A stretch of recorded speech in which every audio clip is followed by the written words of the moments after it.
what do you know? Kirsten is topless in her stories. So I wanted to have another look back at a very old me-made piece of lingerie, just to kind of talk about what I like about it, what I don't like about it, how it's holding up. And this one, like, when I was picking out pieces to review for this series, I didn't even think about this one at first because just, it's a very, like, unassuming piece of my lingerie, but it turns out I wear it all the time. It's one of those things where it's like, if I see it and it's clean and it's in my lingerie drawer, I'm probably going to grab it unless I'm wearing something where it's not going to work out. Maybe it's like low cut and I don't want the little cutout part to be showing, but like it's made out of bamboo jersey. So it's the same gray jersey that I have in my shop. And then a wide band. This is the matte one that I have in my shop. It's finished with fold over elastic and strap elastic, and that's it. And then it's got a teeny ring here to join it at the top.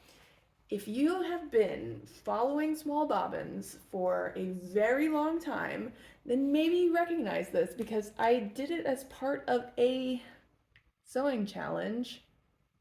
I probably should have looked that up before I started filming this video years ago, maybe 2020. And I think I even filmed a YouTube video about it. I really should have checked before I started making these stories. There's something about like the shape and the comfort and just like this wide elastic is like so good, and it's just, it's not too tight, but it's still supportive. Something about it works. The pattern is a free bralette from Ohhhlulu. It's called the Hyacinth. Then I hacked it to have this little cutout in the middle. You can just see with, by the way it wrinkles, I sewed it with a decent amount of tension to try to get that nice round curve. And then I didn't want to just sew the fold over elastic together, so I connected it with a ring. And for years of being worn weekly and thrown in the wash, probably thrown in the dryer several times, I don't always pay attention to that, it has held up really well. The only thing is that I've noticed, I don't know if it's gonna show up on the camera, but the jersey is starting to wear thin in some places. Like if I hold it up to the light, I can see the jersey wearing thin, which, you know what? Like 4 years of constant wear, no lining fabrics, like no nothing, like that's a pretty good track record.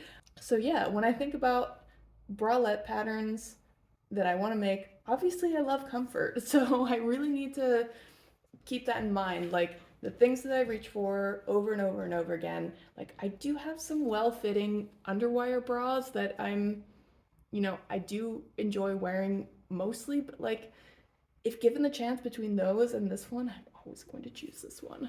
I think if I were going to make any changes to it, I mean, I could maybe add a closure, but I don't need it.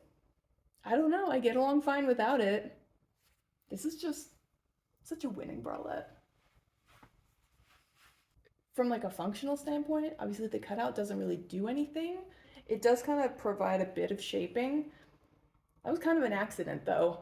And it looks really cool, and it shows off my new tattoo in a really nice way, so it's another plus. So maybe I actually have to make like a dozen more of these. Maybe in mesh. I have some really great printed meshes that are about to come out soon, so Do you also have some surprising favorite me-made lingerie pieces in your lingerie drawer?